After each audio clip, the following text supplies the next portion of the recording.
And then Dwight, you're going to be able to see that this is going live. And I'm going to make sure all my tabs are shut.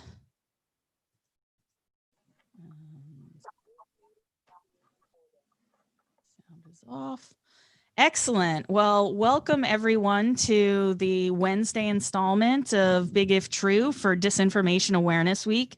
Really happy to be working alongside folks like Media Justice and United We Dream and Ultraviolet and the Disinfo Defense League and all kinds of different groups that have stepped up and stepped in to try to raise awareness about what is happening in our media ecosystem and how misinformation is making it difficult for us to get regular old information, just the kind of stuff you need to know in order to do the thing you want to do. And so today we're going to talk quite a bit about the role that arts and culture and different kinds of communicators play in helping people understand misinformation and disinformation.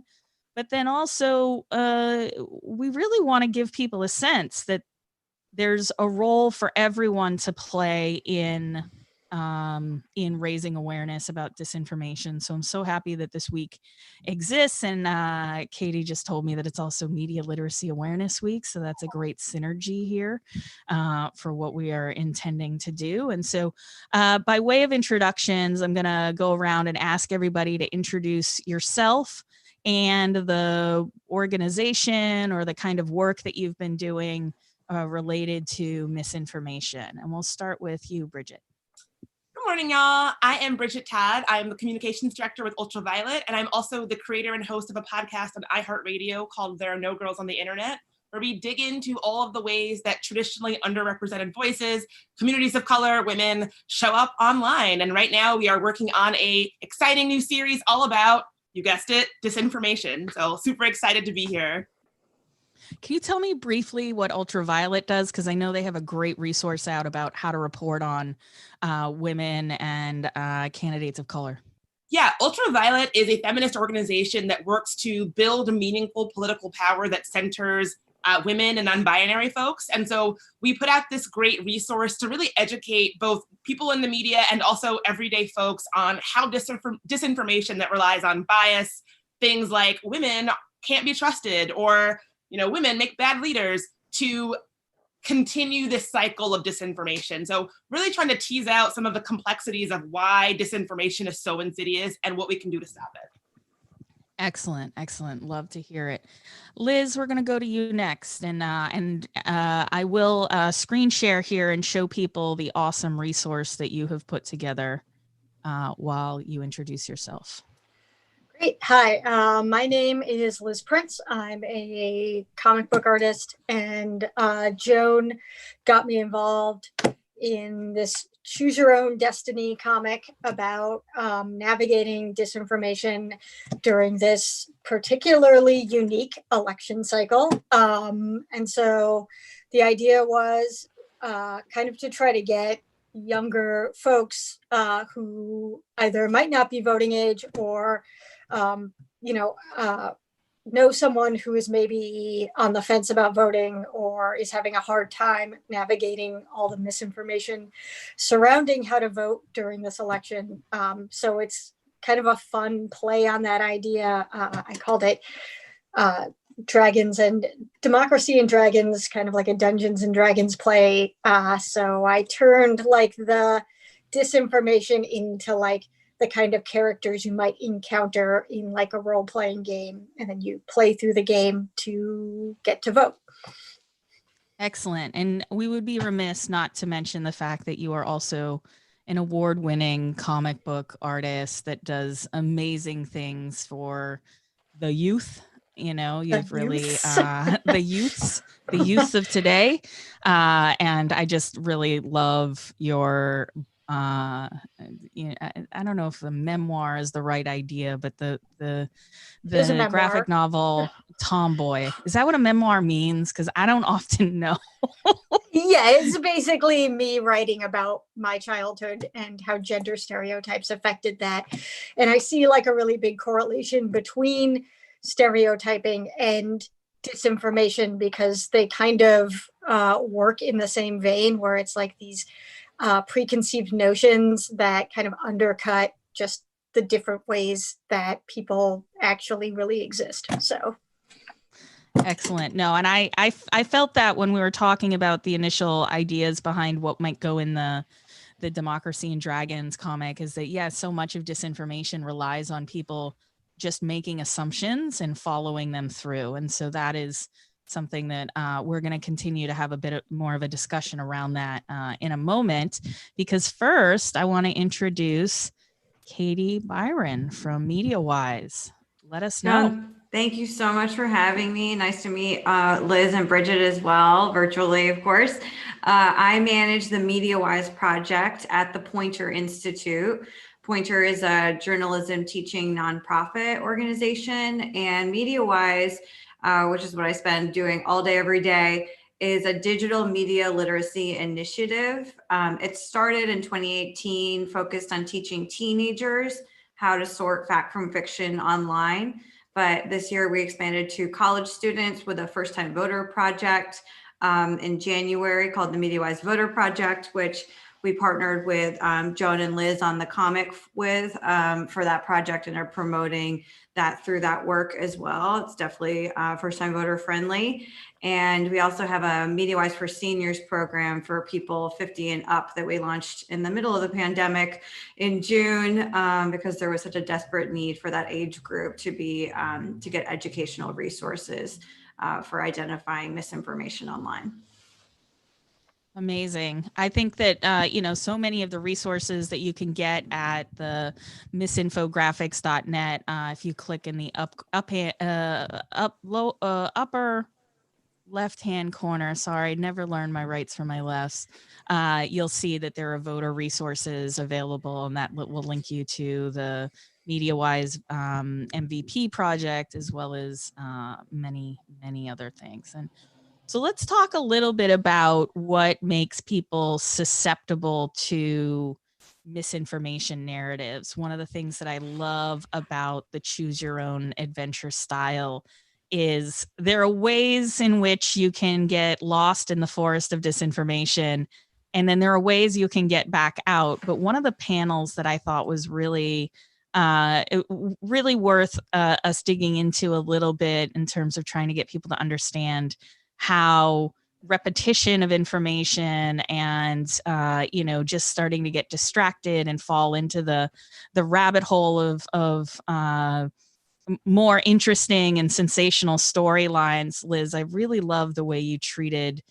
this panel in particular. It's the grandma encounters a troll along the way. She decides to believe the troll. And, there's just this line, did you know that you can order kids on a popular furniture website? And the granddaughter's looking through like, dude, come on. And in the side here, the rumble is the sort of castle of democracy that she's trying to get to in order to vote. And she's like, well, what else do you know about this conspiracy, right? And, friends and family do decide to walk away, right? At that point, you're like, I don't know, Grandma, Wayfair probably is just trying to sell you a cabinet, not a child, right? And then, they just start, heck yeah, let's blast through some YouTube vids, right? And there's like a subtle commentary, I think, on the YouTube recommendation algorithm.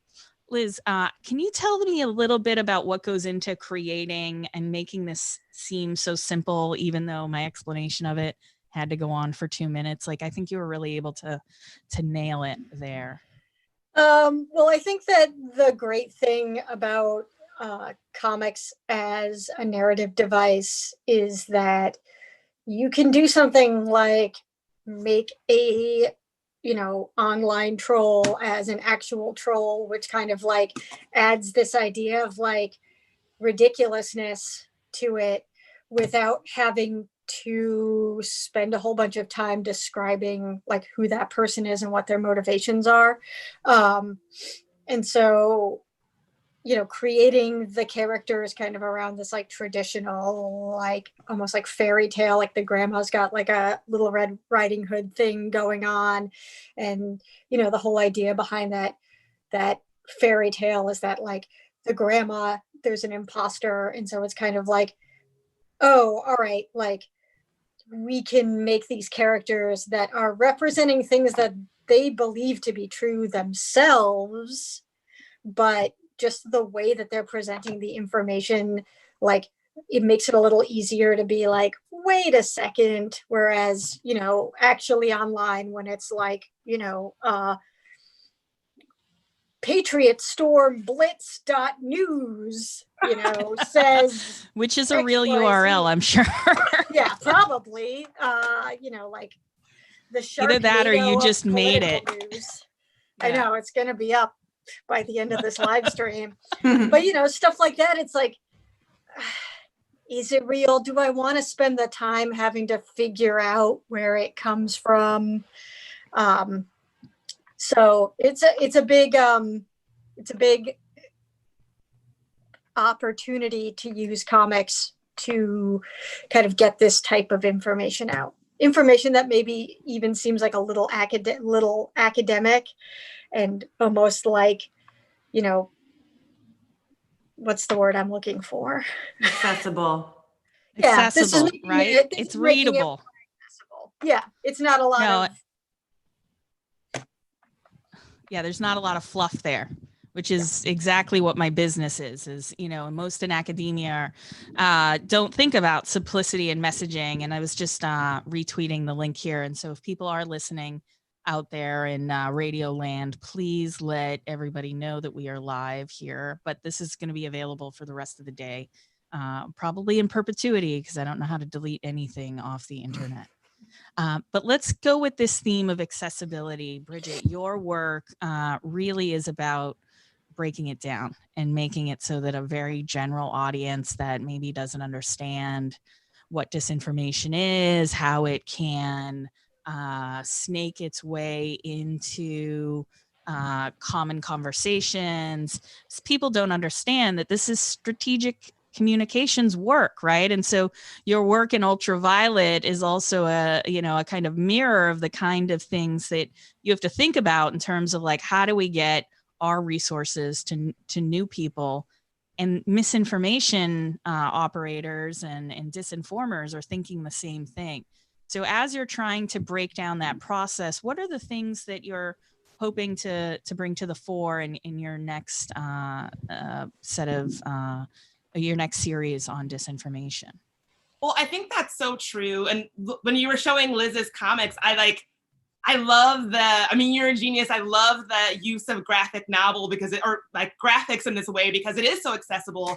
You know, when I first started talking about disinformation or really even just thinking about the way it impacted my community, like it was very personal for me. It was the beginning of COVID, and all of these people in my life who my whole life I had known to be smart, skeptical, thoughtful humans who I loved, started saying things about COVID that I knew weren't true. And I had to have this moment of, oh my God, people in my community are susceptible to being taken by some like shady patriot.net Facebook page, right? And so, you know, when I was thinking about how I tackled that issue just in my own personal life, I was very intimidated. I was like, you know, I'm not a researcher. I'm not a scientist. I don't have a background in understanding and breaking down, you know, these concepts around disinformation. And so that intimidation made me feel powerless. It made me feel like, well, you know, what can I do to save my loved ones from this, you know, shadowy, very enticing disinformation when I don't even know how to understand it myself?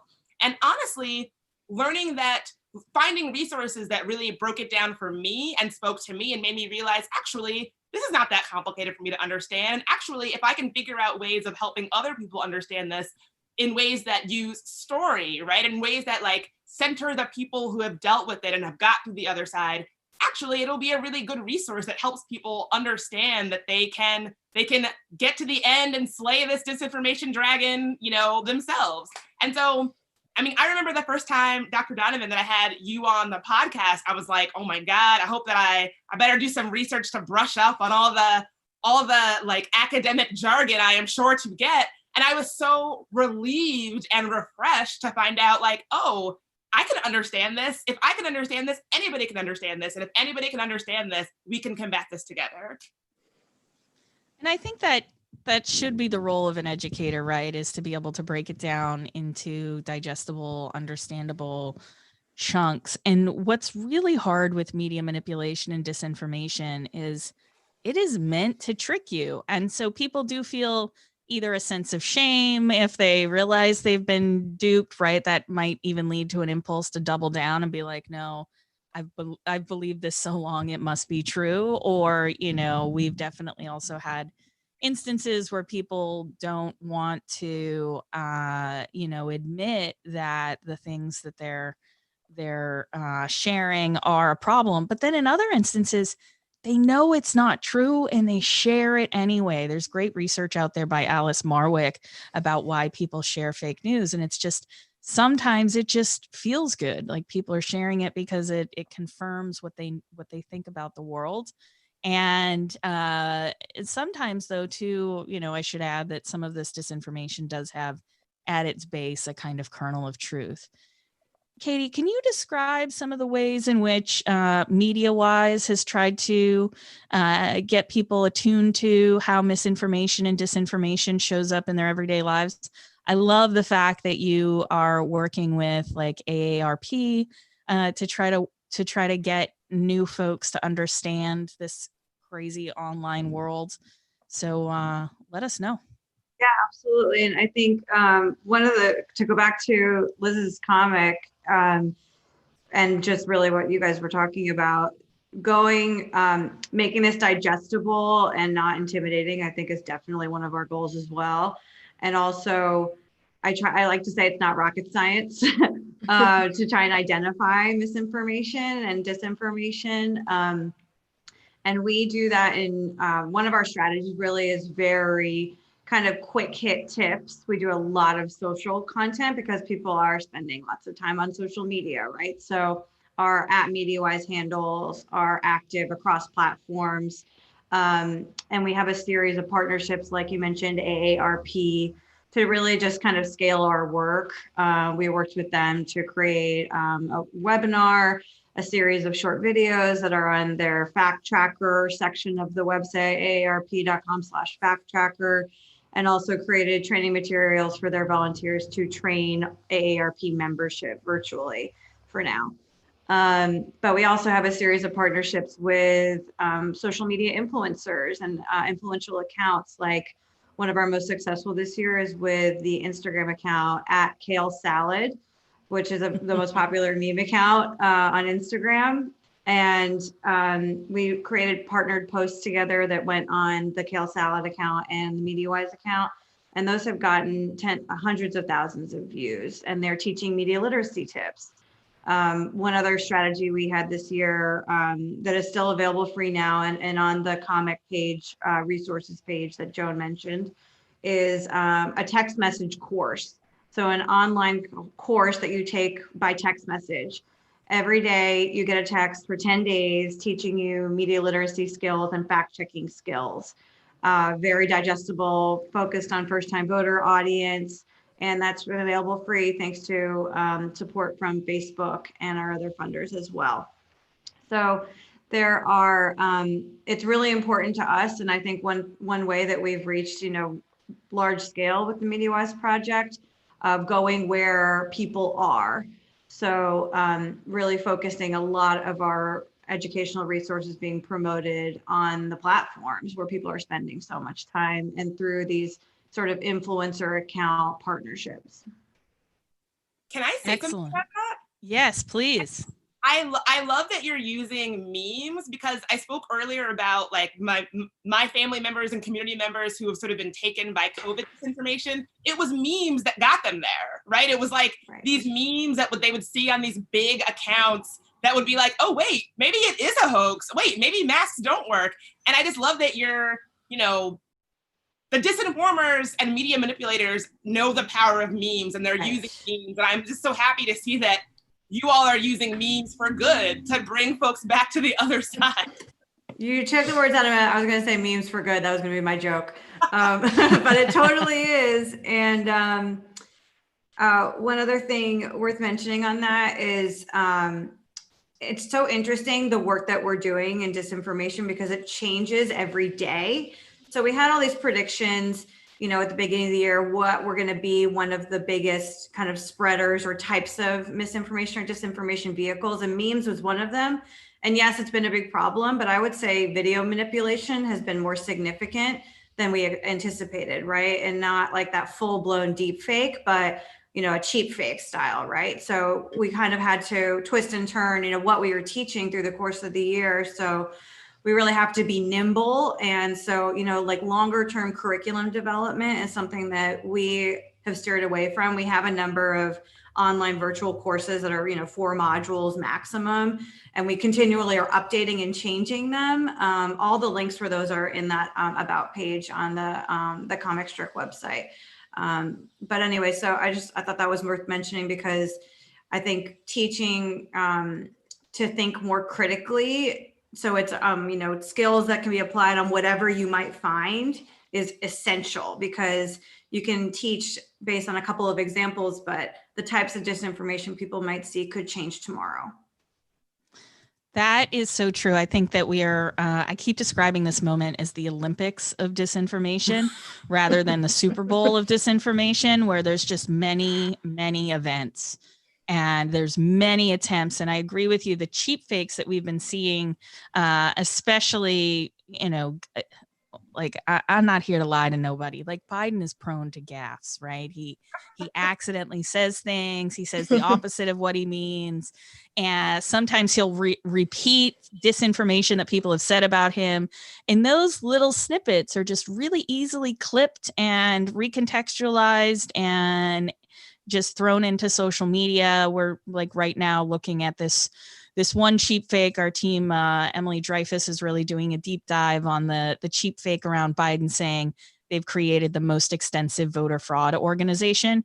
Of course, he meant anti-voter fraud organization. And in the longer clip, he goes on and says, we have 1,000 lawyers standing by on call. Like if you see something, call our lawyers. But instead, he says this thing like we've created a voter fraud organization. And that 24-second clip becomes the thing that goes viral. And it's important that when it goes viral, it's not just the case that we're worried about, oh, okay, some meme accounts are putting this out and it's funny, like the one where they replaced the song of Biden dancing to Despacito and replaced it with NWA's F the Police. Like that's kind of funny.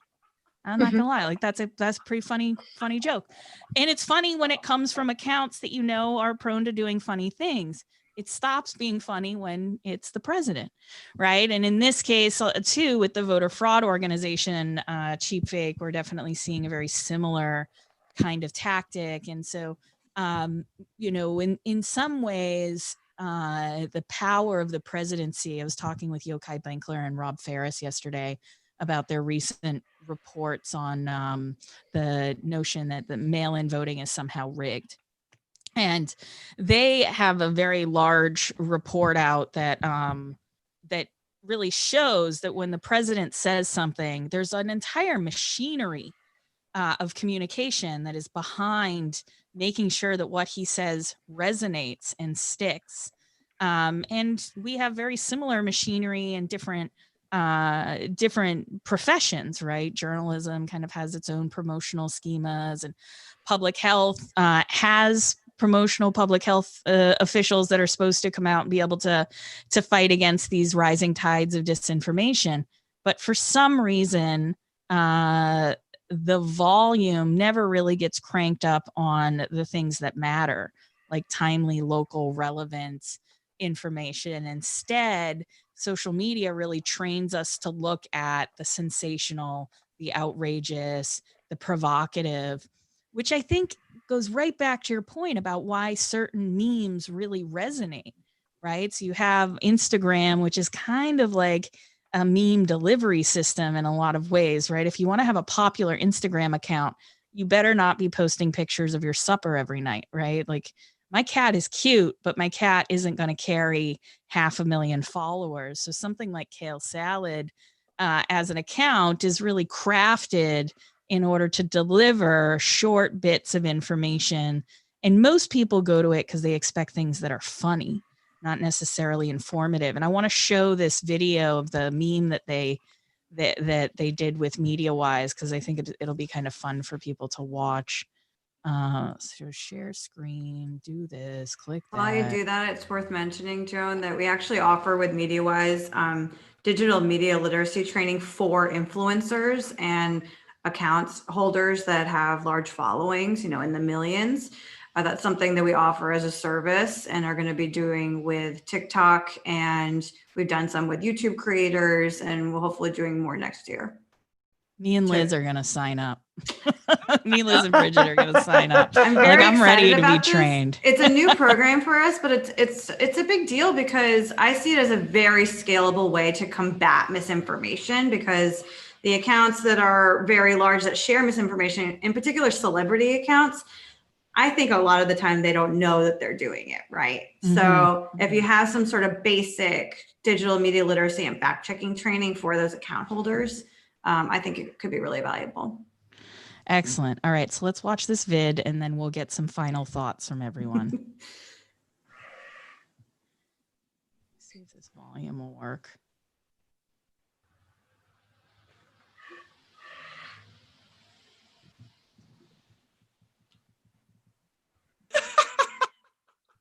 This is from a TikTok trend with the ghost. I don't know if anyone's seen that, but I love it. With the music. It's better with the music. Right? You can kind of see the MediaWise in the background on the shades, right? But it's, it's short and goofy and fun, and people may be moved. And I think that that's one of the points, is that we do all of this not necessarily just to inform people. We do it to move people off the couch and into a space either where they feel empowered, they feel able and informed enough to respond to folks. They don't just wave it away. And then hopefully what it's doing is also animating people to learn how to vote in their area and what the process is, and where they can either drop off their ballot, or most places are right now saying that mail-in voting, it's a little bit past the time to mail in your ballot, but if you haven't done it, do it today. And most places have different kinds of drop-off boxes or places that you can vote early at this point. So in the interest of time, because I love talking to all three of you, I could do this all day, but unfortunately they don't let me do this as a job. Just like the bonus lunch hour thing I get to do. So I'm just going to do in a little round robin style. Any plans for November 3rd? Like, what are you going to be doing? What's that looking like for you? We'll start with Liz. Hoping and wishing and praying, gonna get my coven together, and we'll just send our energy out. I'm just kidding. I'll be at home because I'm always at home with my cats and my toads, and I've already voted. My ballot was accepted, so I'm good to go on that. And I hope that the rest of you have either already voted or have your plans to vote in place, because it's super duper important, people. I grew up as a punk kid. I know that apathy towards the government is a real thing, but let's try to change that for our future, please. I appreciate that. I'm definitely in that voter apathy camp. Like, can't we do more? And I think the answer is yes. And, we can do this and other things. Bridget. My voting plan is set. So thank you for that reminder. My plan for the 3rd involves drinking heavily, probably vodka. We'll see what happens. No, kidding. Are you an agent of Putin? Like, what's going on here? No, I'm just kidding. That's one thing the Russians got right is vodka. That and borscht, right? Yeah, I can hear you. But then also, expectation setting around the timeline between the election day and when we have a clear winner. I think it could be longer than folks expect. And so just remembering to remind my online community and my folks, my people, that it might take some time for every vote to be counted, but that, it's important that every vote is counted and that we just got to be patient. Just kind of reiterating that messaging. for myself and also for my people. Excellent. Katy, you want to close us out? Yeah, echoing what Bridget said, we'll be doing a lot of social media kind of debunking and as real time as possible on election day, but very much the days after. And also this whole kind of pre-bunk theme we've been doing as well, warning people about to expect misinformation about election results and that they might take longer than the traditional one night or 2 days or even a week. It could be a couple of weeks. We don't know is the bottom line, and really kind of trying to raise awareness that this could be a long haul. We really don't know. Yeah, no, that's true. I think we don't know, which is why we need to temper our excitement with a little bit of, patience and stay the course, knowing that an accurate count is always better than something that's quick and dirty, which often disinformation is it doesn't tend to be based in a lot of facts, and it tends to rile up our emotions. So I just want to thank you all, Katy, Liz, Bridget. Amazing conversation today. Disinformation Awareness Week carries on. So use the hashtag #DisruptDisinfo to take a look at the other events that are happening today and every day, and follow along with Ultraviolet, Media Justice, United We Dream, so that you are informed and able to participate in the week's events. And with that, have a great day. Thank you. Thanks so much. Thank you.